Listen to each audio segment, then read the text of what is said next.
Hey, Rachel, thanks for coming on the show today. Thank you so much for having me. I'm so grateful.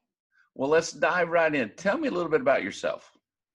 I am a sportscaster and motivational speaker. And I think one of the things I'm most proud of is I'm proud of a lot of things that have happened in my sports career. I was the first female host on SiriusXM across their college channels, and a Heisman voter, and I host the college football playoff. I have for the 5 years since its inception. Done a lot of really neat things, and I never set out to do that. But the thing that I'm the most proud of is I'm the founder of a movement that swept the nation, 38 schools in 2.5 years, and we now have our new goal for 2019 and beyond is to get this program changing the narrative in the hands of every high school in the country via virtual training, because we are literally saving lives. We're talking about mental health and purpose, passion, platform, and lots of things we can talk about later. But I'm a sportscaster that was fortunate enough to meet somebody who, a gentleman named Kevin Turner, who passed away from ALS, who really taught me the secret to life, I believe, and that's it's not about you. You were not born for you. And so he totally changed the trajectory of my life. And so, as proud as I am of being a Heisman voter and a host and these things, I'm the most proud of the work that I do with changing the narrative. That is so cool. I had one of our pastors at church did a series not too long ago about it's not about you, and that's simply what it was all about. And it was interesting. He told these stories about walking in the bathroom in the morning and having it's not about you in your kids' bathroom, so that they understand and know it's not about them. Because as we know in today's society, there's a tendency with selfies and everything else for it to be all about them, right? So tell me more about that, the movement and what you're doing there. Obviously, you're addressing a lot of different things, but tell me more. I will say this and just affirm what you just said. I think in society, whether you're 66 or 16, we are really facing a giant, and that is social media, that is music, culture, magazines, and all of those things are devaluing women. They're devaluing the intimacy, physical intimacy, my gosh, and making it commonplace when that's, as a Christian, I know that's not what it, was created for. And so, and the culture that does tell you it's about you, be happy, make yourself happy, appear happy, make a lot of money, have a lot of things. And so everything that I teach in changing the narrative is going directly against that, and really trying to undo a lot of what's been taught out there. Young men across the country are taught from a young age that they can't talk about their feelings, that it's somehow less masculine, that it's somehow less attractive to talk about if they're struggling. So young men across the country are stuffing down trauma and pain and anger and depression, and they're dying inside. And it's why we're dealing with issues, most pressingly suicide, mental health, those things. And so being a sportscaster for many years, the summer of 2016, I saw a problem.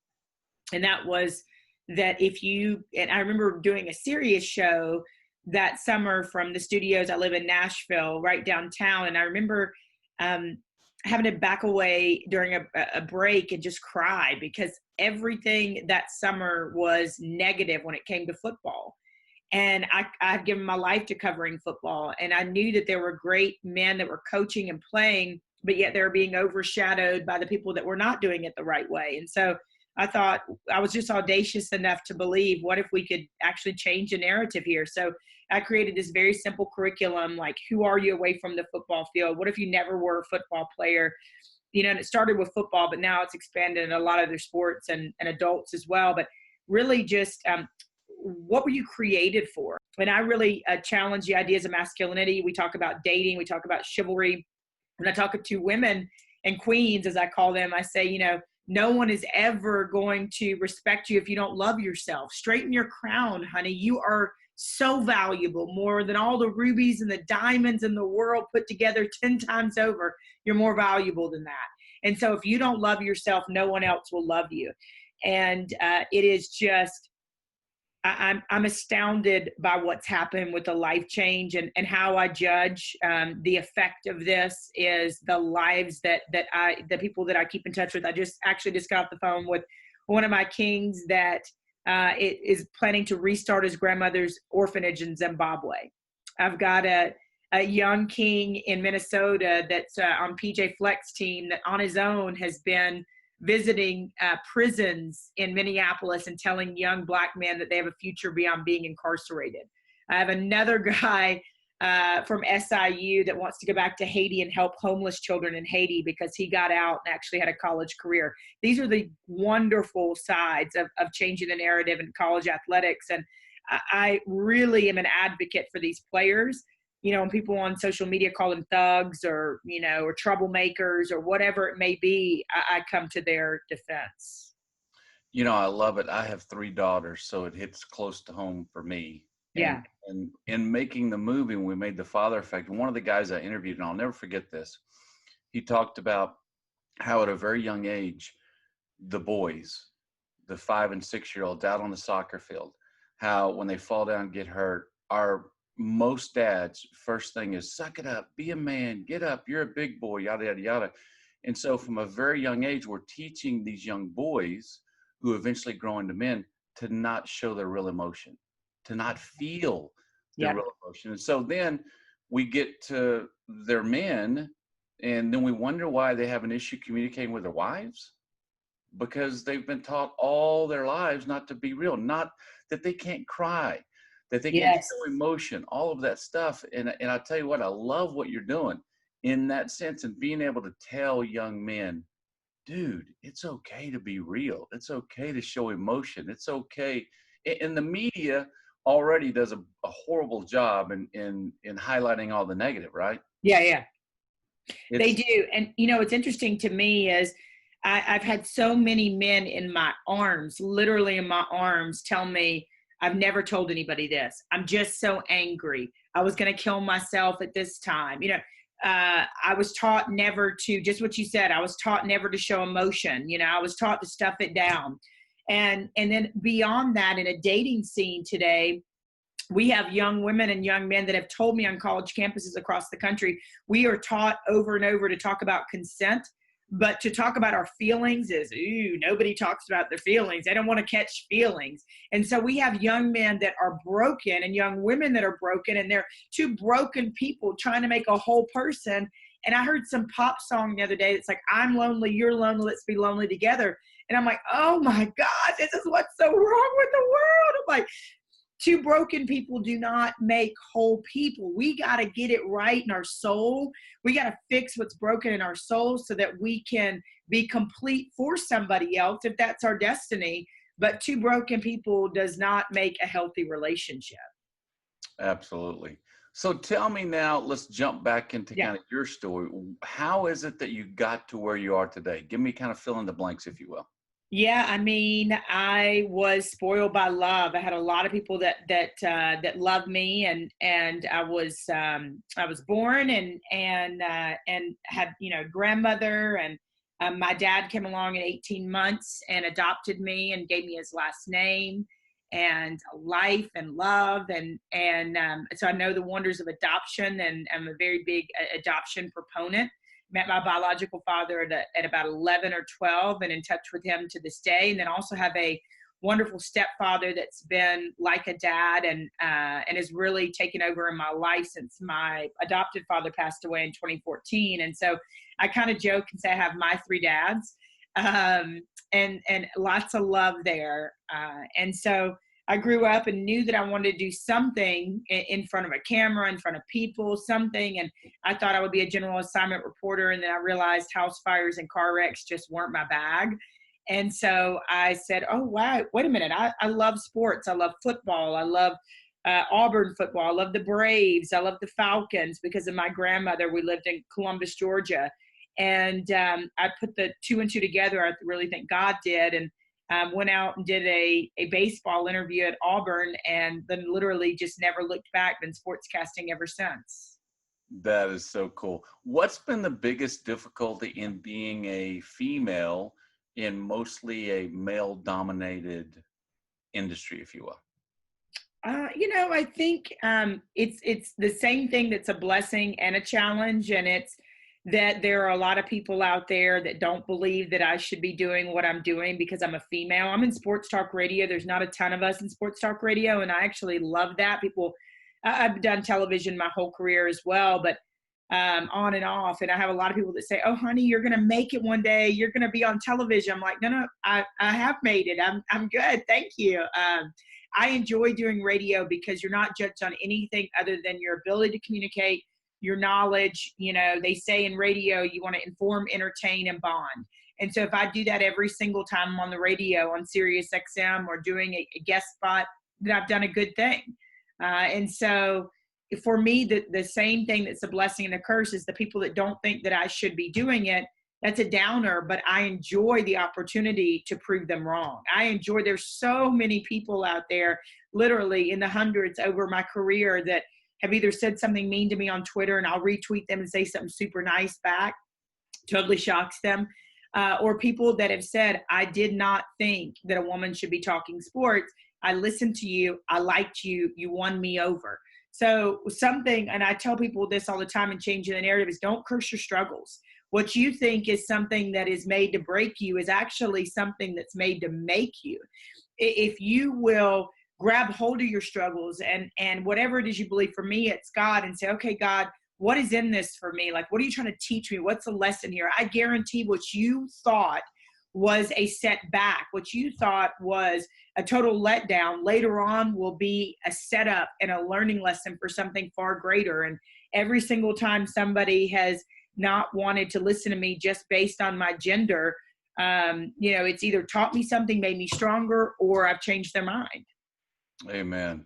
Tell me personally, what's been the biggest struggle that you've had and how did you overcome it? Personally, the biggest struggle? Wow, yeah. That's a great question. I think obviously this career is one of them. I coach young female sportscasters. I've coached 35 in 5 years, and I tell them, if you're looking for something easy, if you're looking to just gratify your ego, if you're looking to be with your family every holiday, if you're looking for amazing pay, if you're looking for all those things, this maybe is not the career for you. So it's been very hard. I mean, I kind of liken myself. I'm like a cockroach. You can't kill me. I've been doing this for over 10, 13 years, somewhere around in there. And so I'm just, incredibly blessed to break a lot of barriers, to change people's minds. I had a guy calling my radio show when I finally got my first paying job after working almost 3 years for free, on jobs that I had to clock in and clock out. I was a sideline reporter. I was an editor for a Latin paper, a sports editor. I was a NASCAR reporter. I did the War Eagle warm-up show before the official Auburn pregame show on Saturdays. All those things were for free. And so I'd finally gotten my first paying job, and there would be a guy that would call in and he'd say, and in a really redneck, voice, he'd say, "You don't know nothing about football. You ain't never strapped on a helmet." And I said, "Well, yes, I do. I watch it, and I offer a different perspective, and I do know." And so around that time, my co-host said, "Okay, you know what? Why don't you go out to training camp with a local indoor football team?" And it's a professional football team, an indoor football team, championship team. So I started. We bombarded the coach on the air, and he said, it was the longest silence ever. It was like, dun, dun, dun, dun, dun. And he said, "You can do this." He said, "But we are going to tackle you. You're going to have to sign a waiver. You are going to have to be treated like everybody else. You have to learn the playbook. You have to run wind sprints. You have to do all of that." I lasted for 5 days of 2-a-days, 3 hours in the football in the morning, 3 hours of football at night. I played DB and wide receiver, number 5. They're actually sending me my jersey after all these years. Recently, it's on the way. But I made it. I lasted for 5 days of 2-a-days before I was medically released because I was beat black and blue. Literally, I could barely walk. And that personally was one of the hardest things that I've ever gone through, physically pushing myself. But when I go to a place that where I feel like I want to quit, I can go back there. And if I may, a second part of that is in 2014, I climbed Kilimanjaro for my friend Kevin Turner. climbed for Kevin to raise money for ALS, and got really sick, and very sick on the way up. We hit a blizzard. A couple of us fell, almost died. I mean, it was really, really hard. And so I went through that. And then in the later part of 2014, I lost my dad unexpectedly. And so that whole year, and then went to a really bad relationship as well. And that whole year, 2014, really, it rocked me to my soul and really made me wonder and get down on my knees and go, who are you? And what are you going to do with this pain? Isn't it amazing how God shows us in those moments when we think we're not as strong as we are, just how strong we are? Amen. And I can only imagine what you've had to go through and overcoming so much of that, and even the balance of family and work. And I've talked to several people about that. How do you balance that? What's the sweet spot there? Yeah, so for me, it's like I'm a natural born multitasker. But God has a way of getting in touch with me and jerking a knot in my chain, as I like to say, an old country saying, when I put too much on the plate and it's like wobbling and nothing's right and I'm not sleeping well and I'm not able to juggle it all. And so if I'm in tune with him, which I think is human, sometimes we get to going so fast and we're here and we're there and we're fragmented that we're not really hearing from God. But when I'm really in tune, that's when he'll tell me, nope, that's not for you. And sometimes he'll say to me, you won't let it go yourself, so I'm going to take it from you. And I'm like, okay, all right. So for me, it is the luxury of being able to plan my schedule and say, no, I want to do that project. No, I don't want to do that project. That's invaluable to me. It's worth more than, silver or gold to be able to have that control of time. And here's what I've learned. And if your listeners take nothing else from this, I have learned that people are my currency. And because of that, I am a millionaire. I mean, I'm a zillionaire, really, because what Kevin taught me and what really my life's lesson is that these moments, my time with you today, the people that will be watching this, like that's my jam. People are my jam. Experiences are my jam. Way more. I don't get excited about material things. I mean, everybody likes to have something nice, but I'd rather get something on a bargain. I mean, but I've learned the secret to life is people and experiences and loving on people, connecting them and seeing their light just light up. Man, that does it for me. And that's my jam. And that's so cool. It's in this world of people. And what we're trying to do with this show and just as a mission is help people understand they're not all alone and they're not the only ones struggling with it. And because I think there's so many people with social media, and you look at Facebook and you see only their highlight reel. You don't see the real junk they're going through, right? Which I think is such a travesty. Do you know what attracts people? Real attracts real. Like attracts like. I tell people all the time, listen, this is one of the tenets of changing the narrative too. Your struggle is not for you. What you are going through, what you're overcoming, what you're working through, if you're brave enough to talk about this, I talk this to guys all the time, if you're brave enough to talk about your bout with depression, if you're brave enough to talk about what happened to you when you were a child and somebody violated you, if you're brave enough to talk about it, I guarantee it, there's somebody in your life, in your path, that needs what you had to say, that needs to hear your experience and will draw strength from it, right? But we have to be brave enough to talk about it. And it's why I'm really big on social media about sharing the ups and the happy stuff and the downs of my life. I try not to share a highlight reel because, man, I think it's just so false and inaccurate. Amen. And we're so much on the same page there, because it's interesting when I'm able to speak with groups of men, especially. Mm-hmm. And I start to share my story, and I talk very openly about alcoholism and all the junk, my depression and all that stuff. And it's insane that what God does, the walls start to come down and you see guys go, wow, you struggle with that too? I thought I was the only one. and they start to open up about their own junk. And that's the coolest thing in the world, when you can have people, like you said, say it for the first time and they've never told anybody else. It's because they see you as real and trust you and know that, man, she really wants to help me, right? Yeah, and that is the secret sauce to life. That's what we teach in Changing the Narrative. You can get the Ferrari, you can get the diamond ring, you can get the Manolo Blahniks, you can get the big house or the Mondo great, lawnmower, whatever. You can get the things that you think you want, but nothing compares to the feeling when you genuinely know you have poured into somebody's life and somebody looks in your eyes and they say, I'll never be the same, or thank you for that, or you changed my life, or I'm a better person because of you. That is worth 10 million Ferraris to me. It just doesn't, it doesn't equate. It doesn't equate. It can't compare. You know what's so fun too, Rachel, is, and I know you probably sent this and know this with your platform and who all you're able to touch, is just the excitement of knowing that God is out there walking before us. That we may not hear all the stories of the people that he has helped use us to impact. Does that make sense? It makes perfect sense. It makes perfect sense. But when you do hear those stories, maybe a year or two later, you just kind of go, okay, God, thank you. There's a reminder always that even in those midst of the days that suck and that are hard and everything else, you just kind of go, Lord, he has a way of reminding us that stay the path, stay the course.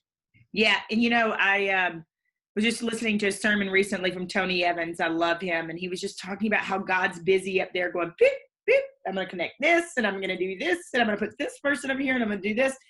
And when we see it all come together in our little human brains, we're like, wow, okay, that makes sense. I see what he was doing there. I recently wrote a piece in the past couple of years about Dabo Swinney and just the providential nature of his life. And it was told by Tommy Bowden. The coach had to be fired for him to get the job. The coach had the wherewithal on the way out of being fired to say, hey, I recommend a young guy named Dabo Swinney to be your next head coach, even though there's head coaches on the staff. And even though he has no head coaching experience, I think this is the guy you should get. So we just have talked about that. And I love that, how it all does make sense, and maybe not it may not make sense to you on this planet, but it will one day.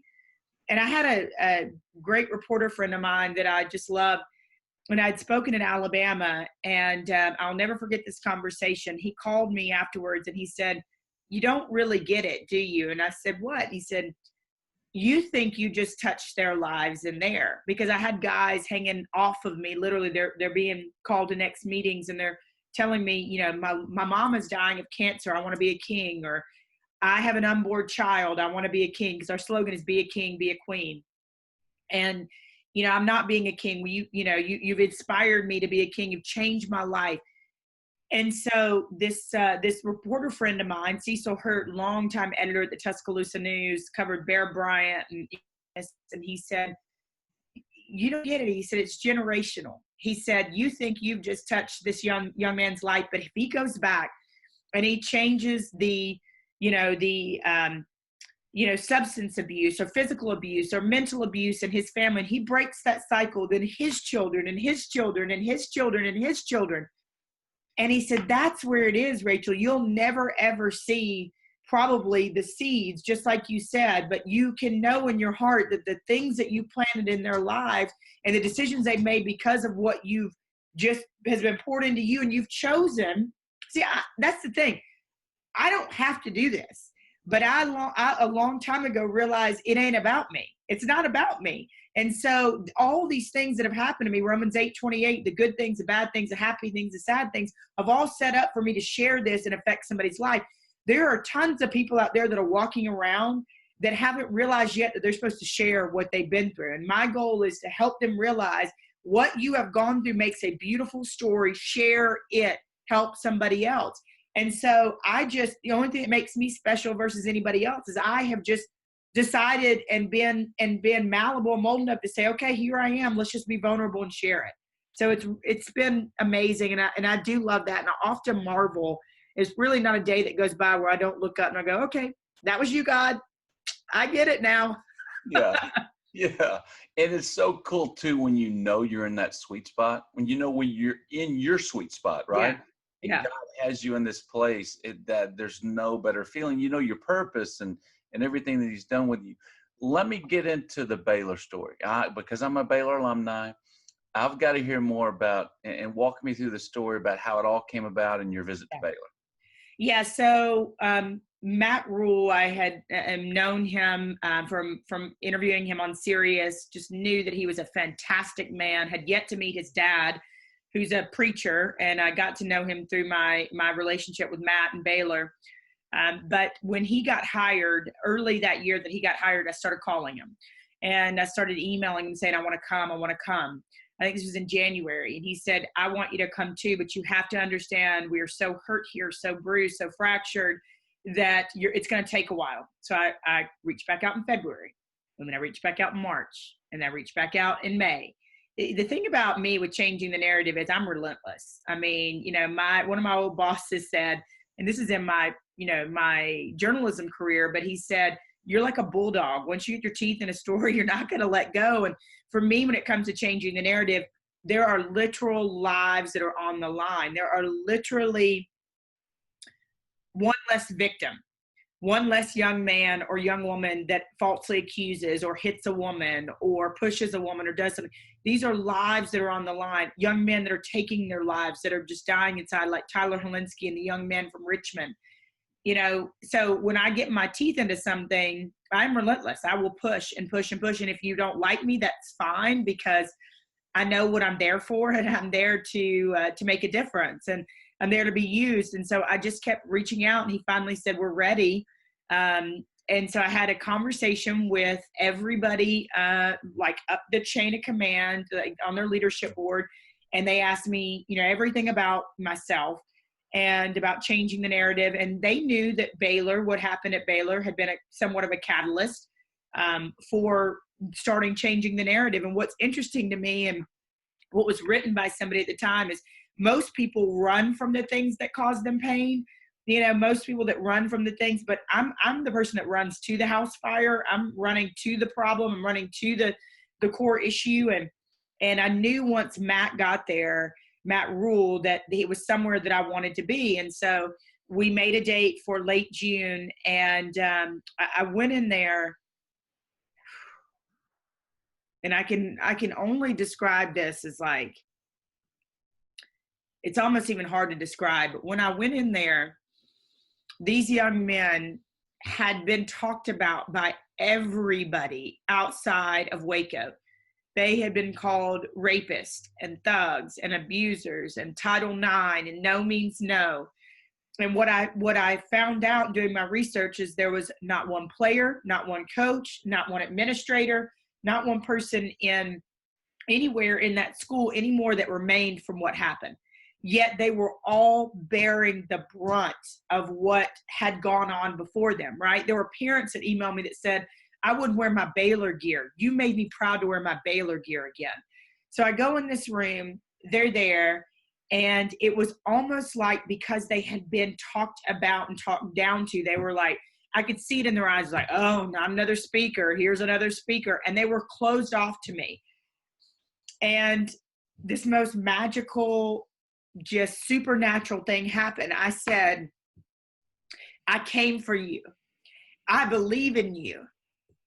I believe in here is the next great father, the next great doctor, the next great man, the next great king. And I'm from the outside, and I believe in all your worth." And I have this saying at Changing the Narrative, that call somebody by who they were created to be and watch them rise up to it. We were all created to be kings and queens in his image. So I call these guys kings, and you can literally feel their soul rise up to it. And so as my talk went on, it was like these scales fell from their eyes, and these invisible walls like fell down, and it was like, boom, oh my gosh, she came for us. She believes in us. She didn't come to preach at us. She didn't come to yell at us. She didn't come to talk, down to us. She came to lift us up and tell us everything we could be. And so afterwards, I remember, I said, "I'm here at the front if anybody wants to, come tell me what it meant to them." And like 30 or 40 players waited behind.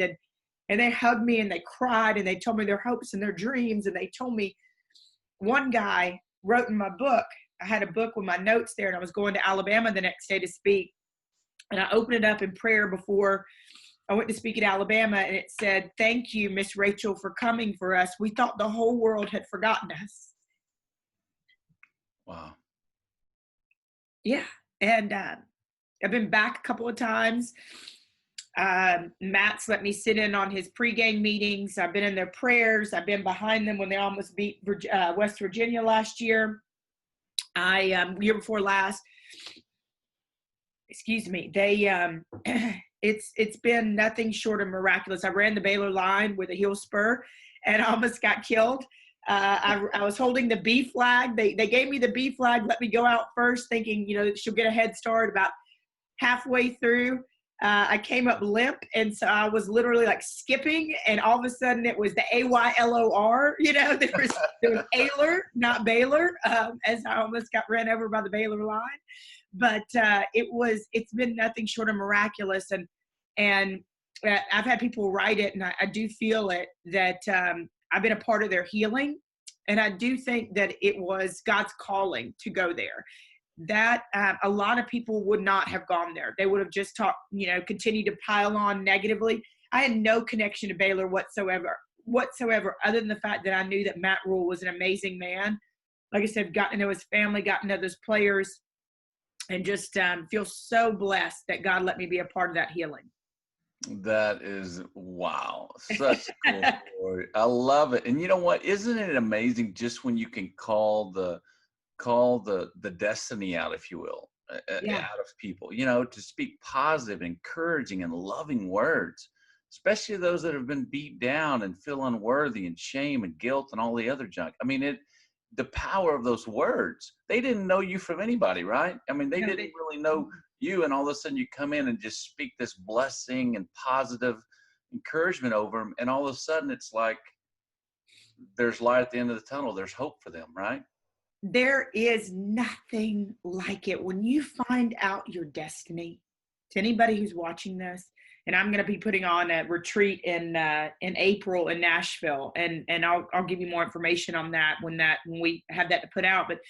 And we'll be talking to people about this. When you find out your destiny, when you find out what sets your soul on fire, as you have with this podcast, with this show, with the website, with the book, with the movie, with everything you're doing, there is nothing that compares to it. Nothing in the world that compares to it.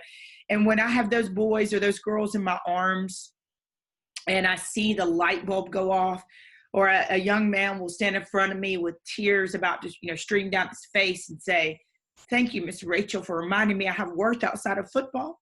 Where I come from, you're only good for football." And I'm like, baby, we wonder why our men have such identity issues when they're done at the high school level or collegiate level, or my gosh, the professional level playing sports. It's because we've taught them that their only worth and identity comes from sports. And so when it's done with them, they're left holding the bag going, who the hell am I? I don't even know who I am outside of sports. And so one of the biggest tenets, and one of the ways we started with changing the narrative, is figuring out what sets your soul on fire and running towards that with everything you got. That performance-based love, and it is such a rampant thing, especially I've got a 19-year-old girl. I've got 3 daughters, and the oldest one played the basketball, select group, club teams, all that stuff. And one of the things I saw, and I've got this quote that I put out on social media from time to time: your child needs to know that you love them, you're proud of them, and you believe in them, no matter how well they play on the football field or basketball court or soccer field or whatever. And so, because I saw so many dads I saw dads walk away from their kids after the game was over because their kid played a cruddy game. And I'm like, are you stinking kidding me? Do you know the damage you're doing to your kid? They have no clue. And so with my girl, best I could, and I'm still learning. I screw up and still make mistakes. And of course, we all are. All the bad stuff, right? But after every game, win, lose, bad, good, whatever, I would go down and hug her. Made sure that she knew I loved her. And it didn't matter how well she played. I knew she did her best. It wasn't like she was out there trying to stink the place up. Right. Yeah. And you get it, Dad. And one of the other things we teach a lot of things in changing the narratives is one of the practices we do is I want you to be the kind of person that can look yourself in the mirror in the morning and at night, take a good hard look. And I want you to be the kind of person that can be proud of the person that's staring back at you. And if you aren't, because of shame, guilt, unforgiveness, bitterness, whatever it may be, fix it. Be bold enough to be accountable to fix it. A king or a queen is not perfect. I am not perfect. Just recently, I acted out in a way to somebody that I love. And I believe this. Every emotion that we have is based out of two things, love or fear. Everything that we do is based from love or fear. And recently, I had an interaction with my boyfriend, and it was based out of fear. And I slept on it for about 24 hours. And then God got a hold of me, and, I got on my knees and I told him I was sorry. I said, I'm a queen, and I need to be accountable here. And I need to tell you, I want to do better, and that I'm working on this. And I think that's beautiful. I want parents to be able to do that. And if you got some junk that you're carrying, you may not know it, but you're projecting onto your child. You may be projecting on your child. So if you're happy, if you're good, if you're full, if you're healed and whole, you're projecting that on your child, right? And not to say you're not going to make mistakes, but if you got some stuff, some junk in your trunk, as I like to say, you may not even know it, but you're projecting that onto the people around you, the guy in traffic that you flipped off, the person at the grocery store line that you were, to. I mean, you're projecting that. So, really, wherever you are, changing the narratives for you, whether you're 66 or you're 60 or you're 30, and especially if you have children, let's fix what's going on in you so that when what you pour out is lovely and beautiful. Amen. Hey, I've got to have you back on the show. There's so much that we're like on the same page in so many different ways. So I love what you're talking about. I love what you're saying. Tell people how they can connect with you or reach out to you. Yeah, absolutely. I love Twitter. I do, and as well, I know you do. I will say this, and I said this last night as we finish up here. I'm really mindful of how my tweets hit people. Okay. I'm mindful of the fact that when I send something that, I send it, and in 2.2 seconds, if that, somebody picks up their phone and reads this. Okay. So if I've added them, or if if it pertains to them, maybe they're just scrolling, right?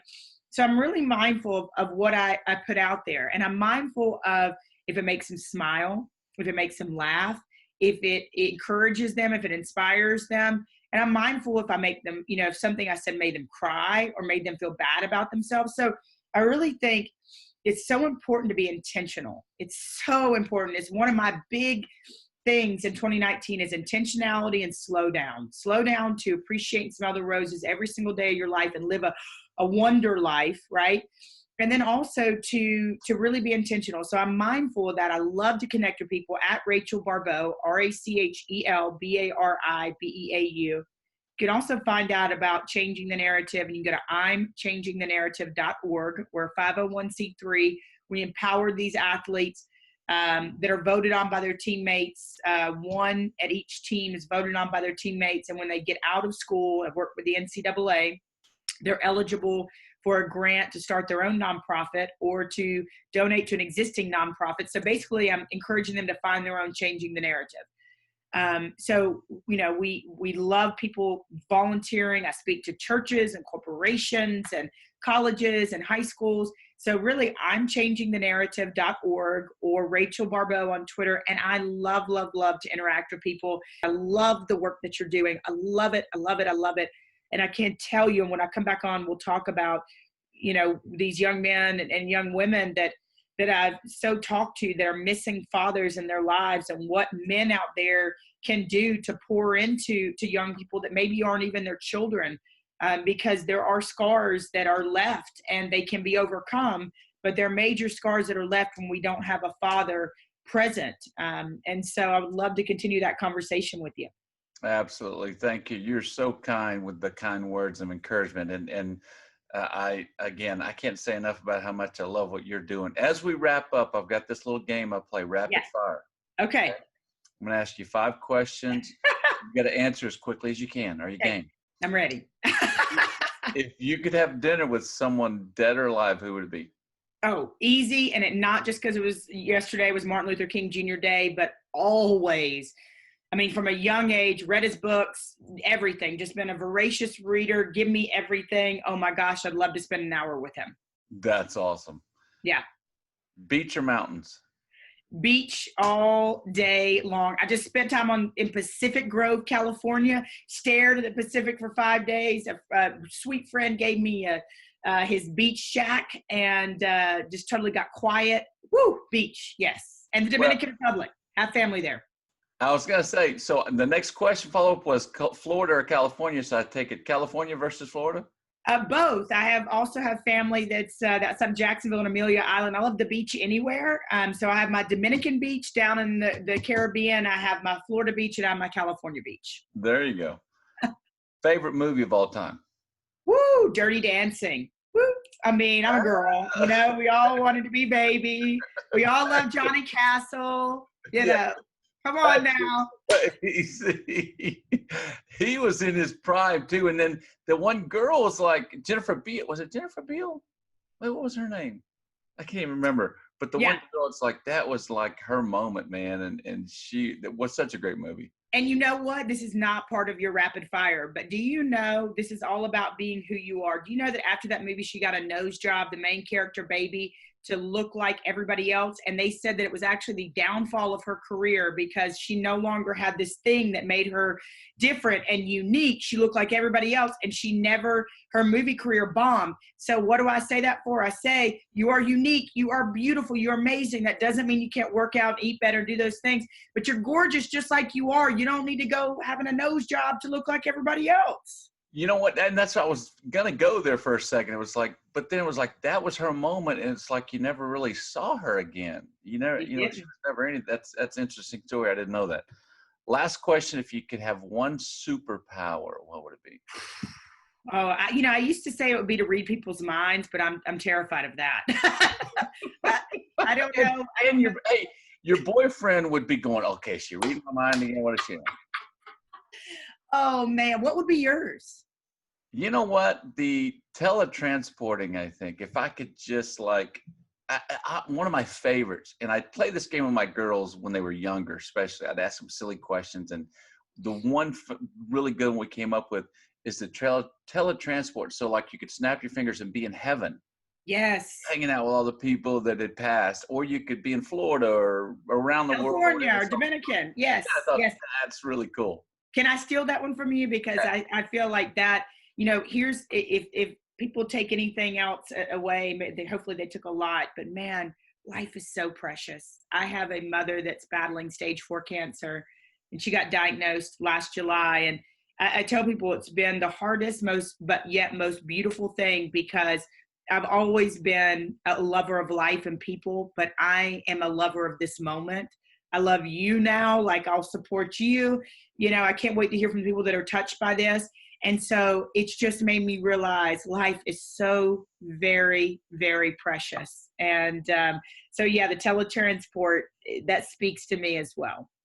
I love, I try to tell, especially the younger dads, because I look back on my own life and think if there's one thing I would tell my younger father self is, man, just enjoy the moments. Yeah. Just soak up the moments, because I was so caught up in the chaos and business success and all the other stuff that I missed out on so much. I wish there's a few things I wished I could do differently, but that was one of them. Just be in the moment, right?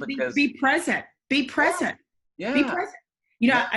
I just saw a study that said that anytime you take a picture, you don't make a memory. It was actually a brain study that said that when you're videoing or when you're, taking pictures, and I love taking pictures, and I also encourage people to print them. We don't print pictures these days. When our grandkids go to look at our stuff, they're not going to have anything. Print pictures.